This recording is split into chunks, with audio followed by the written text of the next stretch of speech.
여러분이 이 그림을 보고 뭐가 먼저 보이십니까? 네. 왼쪽에 길게 보이는 것을 부리라고 생각하면 오리가 보이고, 길게 보이는 것을 기라고 생각하면 토끼가 보이실 것입니다. 분명 같은 그림인데 토끼로도 보이고 오리로도 보이는 이유가 무엇입니까? 바로 관점의 차이라고 말할 수 있겠습니다. 우리도 이것을 경험하면서 살아가고 있습니다. 같은 상황을 가지고 내가 생각하는 것과 또 다른 사람이 생각하는 것이 다를 때가 참 많이 있다는 것입니다.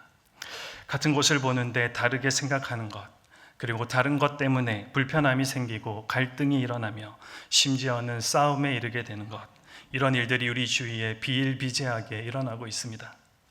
무엇이 이런 차이를 가져오게 합니까? 바로 보이지 않는 관점, 즉 세계관의 차이 때문입니다. 여러분도 지금까지 이 세계관이라는 말을 한 번쯤은 들어보셨을 것입니다. 세계관을 직역하면 세계를 보는 눈, 바로 관점입니다. 쉽게 말하면 마치 안경과 같다라고 많은 사람들이 비유합니다. 빨간 안경을 끼면 빨갛게, 그리고 파란 안경을 끼면 파랗게 보이듯 어떤 안경을 썼느냐에 따라서 이 세상이 다르게 보인다라는 사실입니다. 그리고 그 안경이 매끈하지 않으면 세상은 뒤틀려 보일 것입니다. 많은 안경이 있는 것처럼 세계관도 많이 있습니다. 그러나 안경과는 달리 세계관은 우리의 생활 방식과 삶의 목표를 결정하는 중요한 요소입니다. 세계관이 중요한 것은 지금 내가 세계를 인식하는 방법뿐만이 아니라 앞으로 내가 살아가는 세상은 이렇게 되었으면 좋겠다라고 하는 미래의 목표와 계획이 되기 때문에 중요한 요소가 아닐 수 없습니다. 즉, 인간은 자신의 세계관에 따라 생각하고 움직인다라는 사실입니다. 그러므로 세계관은 우리 믿음의 토대가 되는 것입니다. 그렇다면 하나님이 통치하시는 하나님 나라를 사는 다음 세대는 어떤 가치관을 가지고 오늘을 살고 또 내일을 향해 어떤 꿈을 꾸면서 살아야 할까요? 많은 사람들이 지금 우리가 살아가고 있는 현 시대의 세계관을 뷰카라고 설명하고 있습니다. 이는 변동성과 불확실성, 그리고 복잡성과 모호성이라는 영어 단어의 첫 글자들을 조합한 표현입니다. 이 네 가지 단어가 공통적으로 보여주듯 현재 우리가 사는 시대는 불확실한 요소로 가득 차 있다라는 사실입니다. 뷰카 시대의 삶은 사막여행과 비슷합니다. 많은 준비를 하고 사막여행을 시작했지만 사막에서 하루를 보내고 나면 모든 준비가 헛되어지는 것을 경험하게 됩니다. 그 이유는 밤사이에 모래바람이 불어서 지형을 완전히 바꾸어 놓았기 때문입니다. 그래서 준비한 지도도 쓸모가 없어지고 준비한 물품들도 소용이 없어지게 됩니다. 사회, 학교, 기업, 개인 모두가 이 뷰카의 영향을 받고 살아가고 있습니다. 뷰카의 영향을 받은 이 시대는 기본적인 가치와 통념도 불확실하게 만들어 놓고 있다라는 사실입니다. 그 영향으로 지금까지 유지되어 온 기본적인 또 도덕적, 사회적 가치관이 무너지고 타락한 가치관이 우리의 의식을 장악해 가고 있습니다. 더 큰 문제는 가치관이 혼란해지면 신앙을 유지하기가 어려워진다라는 사실입니다. 예를 들어 동성애와 동성결혼을 당연한 것으로 믿는 사람은 동성애를 죄로 여기는 기독교에 마음의 문을 열기가 쉽지 않을 것입니다.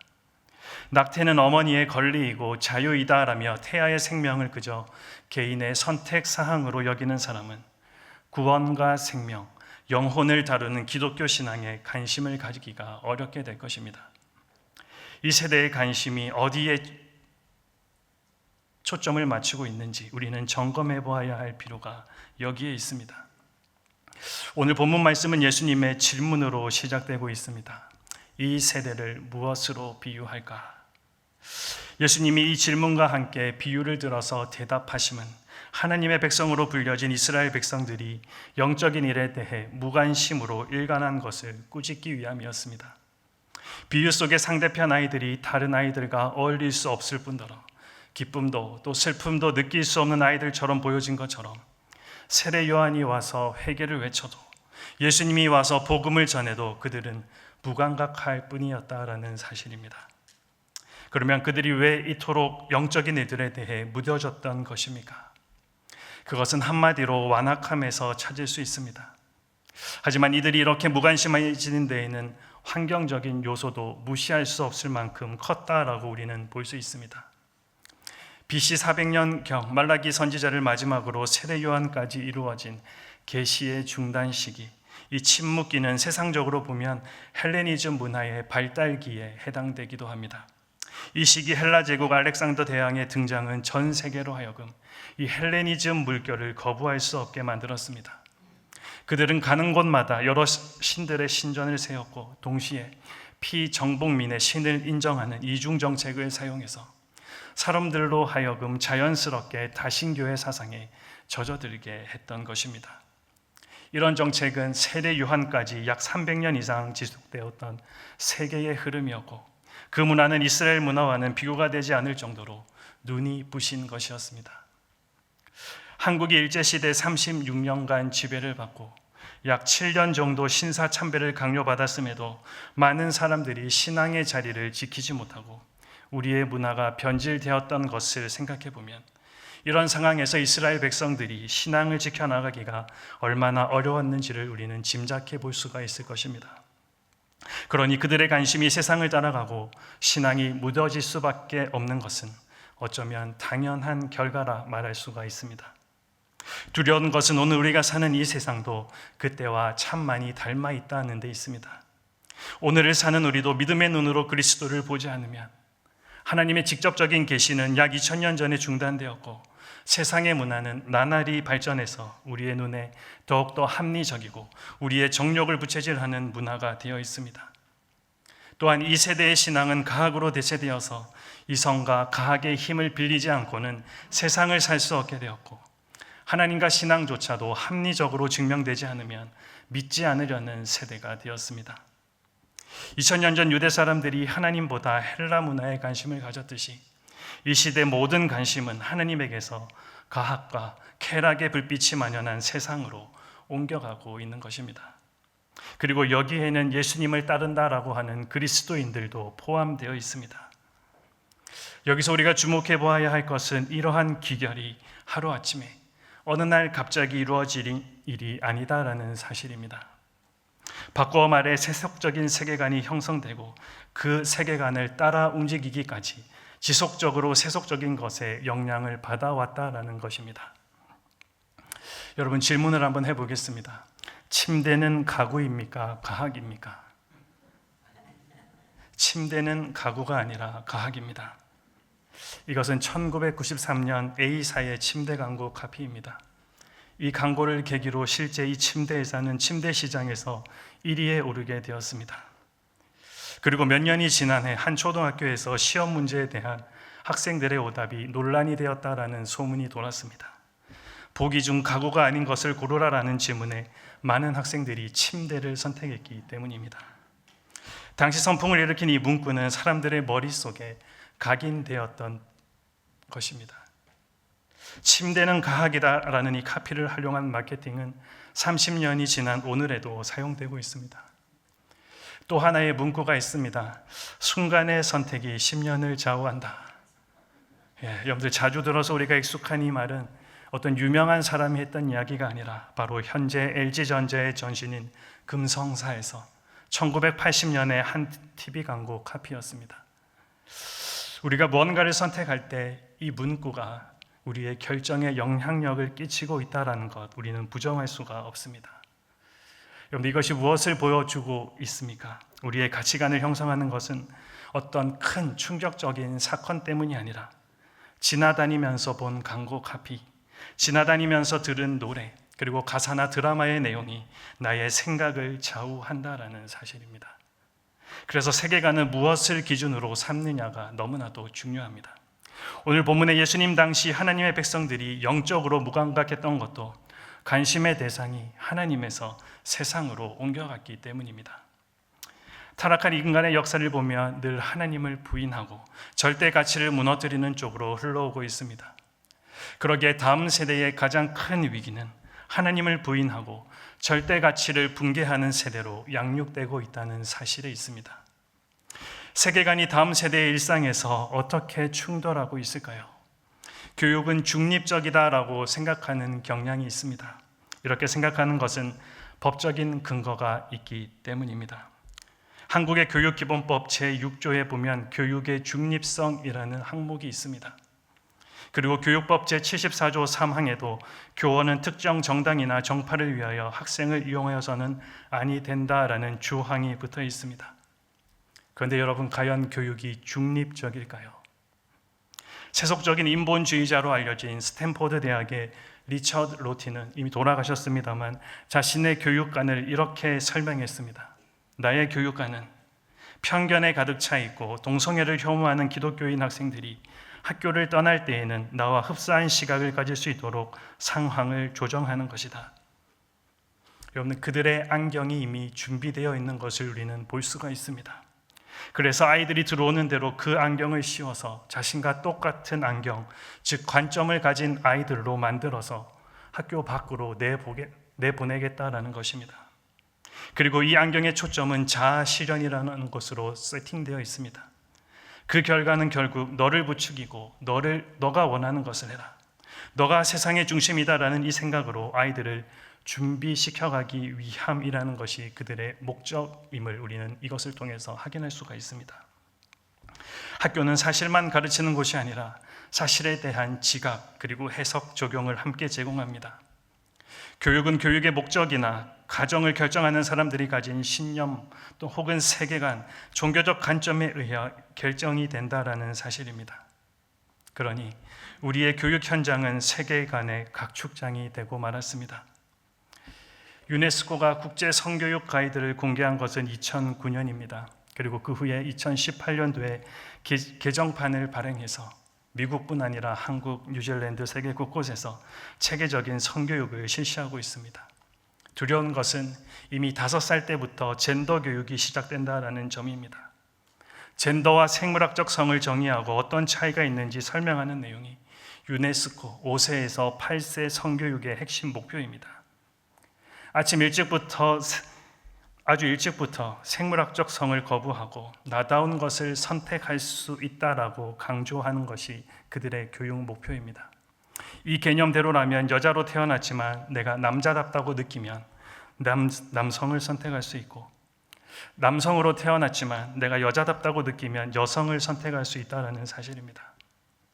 이것은 이미 우리 뉴질랜드에서 이루어지고 있는 일이기도 합니다.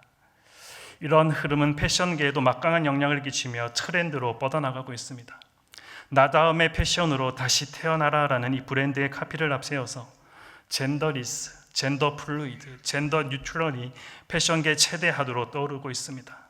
여러분, 남자들도 코르셋을 입는다는 당황스러운 유행의 파이가 점점 번지고 있는 실정입니다. 그리고 이제는 아예 남녀 구분을 없애는 모양새입니다. 어떤 사람들은 이것을 아주 단순하게 받아들이겠지만 역설적으로 왜 이렇게까지 남녀의 구별을 없애고 남자를 여자로 보이게 하면서 남자였다가 여자였다가를 반복하는 혼란을 만드는지 우리는 시대를 정확히 분별할 필요가 있습니다. 나름 보수적이라 생각했던 한국의 교육도 많은 변화를 가져왔습니다. 2022년도 교육과정 개정에 의하면 성평등, 성소수자, 젠더 이데올로기가 교과서에 포함되었습니다. 이로 인해서 한국 사회에서는 남녀가 해체되었고 가정도 해체되기 시작했습니다. 더 이상 전통적 가정만을 가정이라 이야기하지 않게 되었다라는 사실입니다. 또 성윤리가 해체되고 이것에 가장 큰 반대를 하고 있는 교회도 해체되어 가고 있습니다. 우리는 이런 학교에 아이들을 일주일의 대부분을 보내고 있습니다. 그리고 일주일에 하루, 그것도 1시간에서 2시간 정도 성경적 가치관 교육을 교회에 위탁하고 있습니다. 사실 이마저도 시험 기간이나 다른 일이 있으면 보내질 않고 있는 실정입니다. 저는 비전 시니어 학생들을 섬기고 있습니다. 시험 기간이 되면 많은 학생들이 교포가 됩니다. 교회를 포기합니다.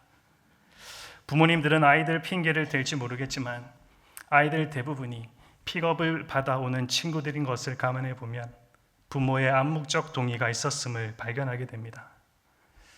여러분, 자녀가 늦잠을 자 학교에 지각할 것 같으면 방에 들어가 흔들어 깨우고 교복을 걸쳐주고 먹을 것을 입에 넣어주면서 끝내 학교에 보내는 것처럼 정말 중요한 가치를 배울 수 있는 교회에 오는 일은 왜 우리가 가볍게 생각하는 경향이 있습니까? 가치관 형성의 가장 중요한 요소는 바로 아이들이 만나고 있는 어른입니다. 그 어른들을 통해서 아이들의 가치관이 형성되기 때문입니다. 한국 문화에서 아이들의 영향을 받는 어른을 꼽아본다면 가정에서는 부모일 것이고 학교에서는 선생님이 될 것입니다.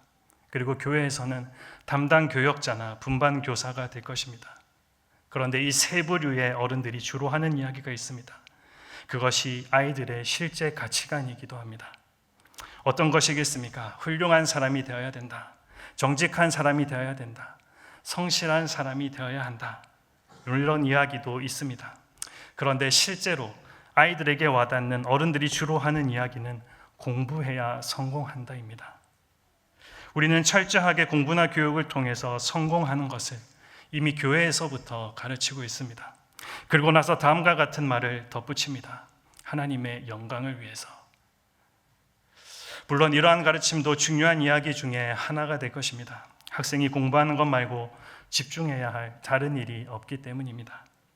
그러나 이 이야기 이면에는 경쟁에서 이겨야 살아남는다라는 이 세속적 가치관을 은연중에 흘려보내고 있다는 것을 여러분은 알고 계십니까?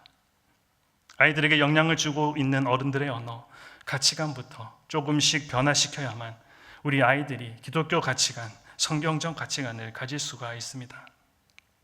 성경적 교육은 하나님이 원래 계획하시고 뜻하신 대로 다음 세대가 성장하도록 도와가는 것입니다. 그리고 하나님께서 그 아이에게 주신 역할을 해낼 수 있도록 돕는 것입니다. 자녀들이 영적으로 존재적으로 가치관이 흔들리고 혼란을 겪는 때에 교회의 대응책, 가정교육의 방향은 무엇이 되어야 하겠습니까? 그 답은 포스트 모더니즘이 무엇을 붕괴시키고 있는가를 우리는 추적해보고 그것을 역으로 되살리는 방향으로 교육을 이끌어가는 것입니다.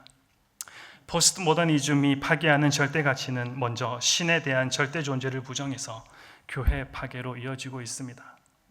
두 번째는 성 정체성을 파괴해서 가정을 파괴하고 있습니다. 셋째는 국가 간을 붕괴시켜서 개별 국가를 해체하고 있습니다.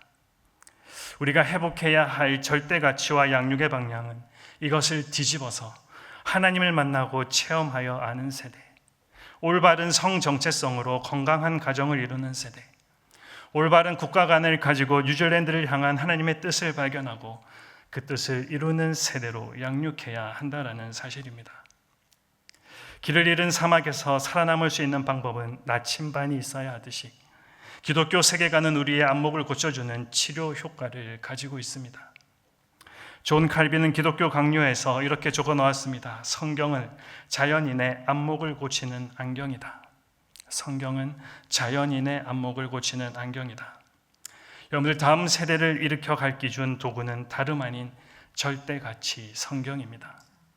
하나님께서 이스라엘 백성들에게 강조하신 말씀을 우리는 다시 한번 기억해 보아야 할 것입니다.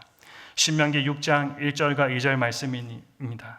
이는 곧 너희의 하나님 여호와께서 너희에게 가르치라고 명하신 명령과 규례와 법도라. 너희가 건너가서 차지할 땅에서 행할 것이니. 우리 2절 말씀을 다 같이 한번 읽어보겠습니다. 곧 너와 내 아들과 내 손자들이 평생에 내 하나님 여호와를 경외하며 내가 너희에게 명한 그 모든 규례와 명령을 지키게 하기 위한 것이며 또 내 날을 장구하게 하기 위한 것이라. 여기 그 모든 규례와 명령을 지키게 하기 위한 것이다. 그리고 내 날을 장구하게 하기 위한 것이다. 요한복음 3장에 등장하는 니고데모는 예수님을 만나고 믿음과 구원, 그리고 하나님 나라, 삶에 대한 생각이 바뀌었습니다. 다시 말하면 그의 세계관이 변화되었다라는 사실입니다. 하나님이 어떤 분으로 만났고 어떤 분으로 알고 믿고 있느냐에 따라서 세상을 보는 관점이 달라집니다. 즉 복음이 세계관을 바꿔 놓을 수 있다라는 사실입니다. 기독교 작가이자 교사인 데로 밀러가 이런 말을 남겼습니다. 성경의 이야기가 우리 자녀의 모든 삶을 형성하지 못한다면 다른 이야기들이 우리 자녀의 삶에 영향을 줄 것이다. 작년 어느 주일 비전 시니어 예배를 마치고 한 분반 선생님을 만나게 되었습니다. 그런데 자신이 맡은 반에 한 학생이 저에게 감사의 표현을 전했다고 그 내용을 전달해 주신 적이 있었습니다. 당시 13학년 학생이 저의 어떤 말을 듣고 저에게 감사의 내용을 전했을까요? 행복은 성적순이 아니다. 이 말도 제가 자주 하는 말입니다. 복의 통로가 되어라. 여러분, 이 말이 아니라 제가 설교 중에 했던 한 문장 때문에 그렇습니다. 그날 설교에 이런 말을 했습니다. 결혼은 남자와 여자가 하는 것이다. 이것은 하나님께서 만들어 놓은 질서이다. 그런데 세상 사람들이, 지금 사람들이 이것을 망가뜨려 놓았다. 여러분, 이것이 감사하다고 전해야 할 만큼 중요한 말씀일까요? 제가 처음에는 그 감사의 말을 듣고 딱 이런 반응이었습니다. 이것이 도대체 무엇이 감사한 내용인가? 그런데 그 아이의 감사의 내용이 그날 하루 종일 제 머릿속에 남아 있었습니다. 우리는 당연하다 생각하는 이야기가 다음 세대의 삶의 현장에서는 당연하지 않은 현실에 여러분, 우리의 마음이 무거워지지 않습니까? 하나님의 창조 질서를 그것이 맞다라고 이야기할 수 없는 그들의 삶의 현장.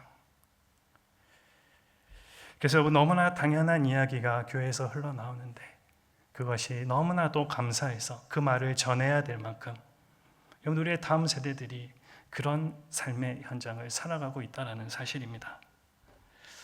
여러분, 우리의 자녀, 다음 세대가 무엇을 배우고 무엇을 중요하게 생각하는지 관심을 가지셔야 합니다. 우리가 방심하고 가볍게 여기는 사이에 우리의 아이들은 세속적 인본주의에 개종당하고 있는지도 모르기 때문입니다. 10년 후, 20년 후 결국 가치관 싸움으로 모든 것이 기결될 것입니다. 가치관은 한 개인이 생각하고 느끼며 행동하는 모든 것의 근본이 되는 사상입니다. 그렇기에 세상적인 가치관이 아닌 성경적인 가치관을 교육시키는 것이 그 무엇보다 중요합니다. 우리의 생각 기준은 오직 성경입니다. 성경은 절대 가치입니다. 성경적 가치관은 어떠한 일에 대해서 아리송하게 가르치지 않습니다. 성 정체성에 대한 부분도 하나님은 분명하게 말씀하셨습니다. 다음 세대의 귀한 생명을 망가뜨리는 어둠의 세력으로부터 이들을 건져내려는 부모와 교사의 결단이 그 어느 때보다도 필요한 시대입니다. 마틴 루터 킹 목사가 남긴 말로 말씀을 마무리하려 합니다. 역사는 이렇게 기록할 것이다. 사회적 전환기에서 최대의 비극은 악한 사람들의 거친 아우성이 아니라 선한 사람들의 소름 끼치는 침묵이었다고. 여러분은 어떤 부모입니까? 여러분은 어떤 기성세대이십니까? 다음 세대에게 기독교 세계관을 훈련하는 일은 선택사항이 아니라 그들의 생존에 필요한 필수적인 것이 되었습니다. 피리를 불어도 애곡을 하여도 아무런 반응을 하지 않았던 예수님 당시의 무관심한 모습이 오늘 우리 시대에 재현되지 않기를 소망합니다. 다음 세대가 기독교 세계관으로 생각하고 살아가는 법을 배워서 진리가 주는 자유와 풍성함을 누리는 삶을 살아갈 수 있기를 기대합니다. 기도하겠습니다.